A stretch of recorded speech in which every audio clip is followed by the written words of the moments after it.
Maharashtra today 24 news, सत्य परिस्थितीचा सविस्तर आढावा।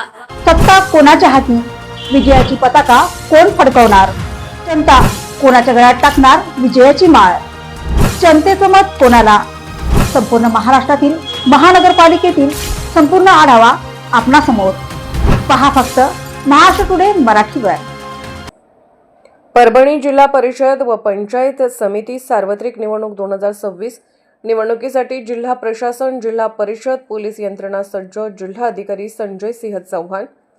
मतदारांनी निर्भयपणे मतदान करावे। दिनांक 5 फेब्रुवारी रोजी मतदान तर 7 फेब्रुवारी रोजी मतमोजणी।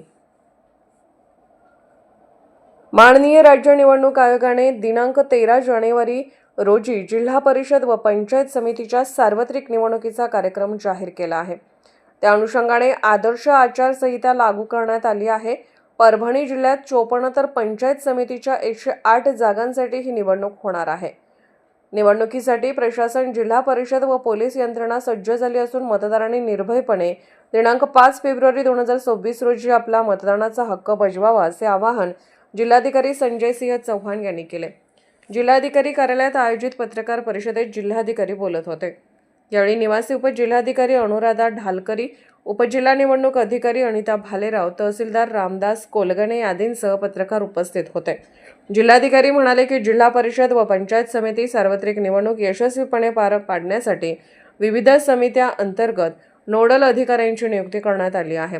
राज्य निवडणूक आयोगाने जाहीर केलेल्या निवडणूक कार्यक्रमानुसार निवडणूक कार्यक्रमाच्या सूचनेची प्रसिद्धी 16 जानेवारी 2026, नामनिर्देशन पत्र स्वीकारणे 16 जानेवारी ते 21 जानेवारी 2026, नामनिर्देशन पत्राची छाननी 22 जानेवारी, उमेदवारी माघारीची अंतिम मुदत 27 जानेवारी, निवडणूक चिन्ह वाटप 27 जानेवारी, अंतिम उमेदवारांची यादी 27 जानेवारी आहे।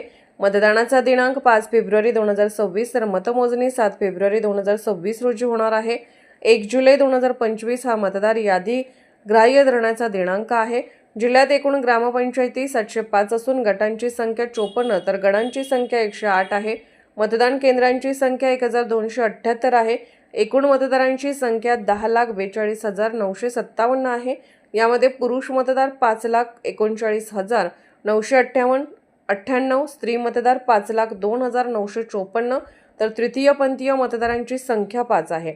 तहसीलदार स्तरावर BLO मार्फत दुबार मतदारांची पडताळणी करण्यात आली असून दुबार मतदारांबाबत आयोगाने विहित केल्याप्रमाणे हे मतदार कुठे मतदान करणार आहेत याबाबत आवाहन करून त्यांच्याकडून लेखी माहिती घेतली जाईल। मतदानासाठी आवश्यक मतदान यंत्र उपलब्ध होणार आहेत।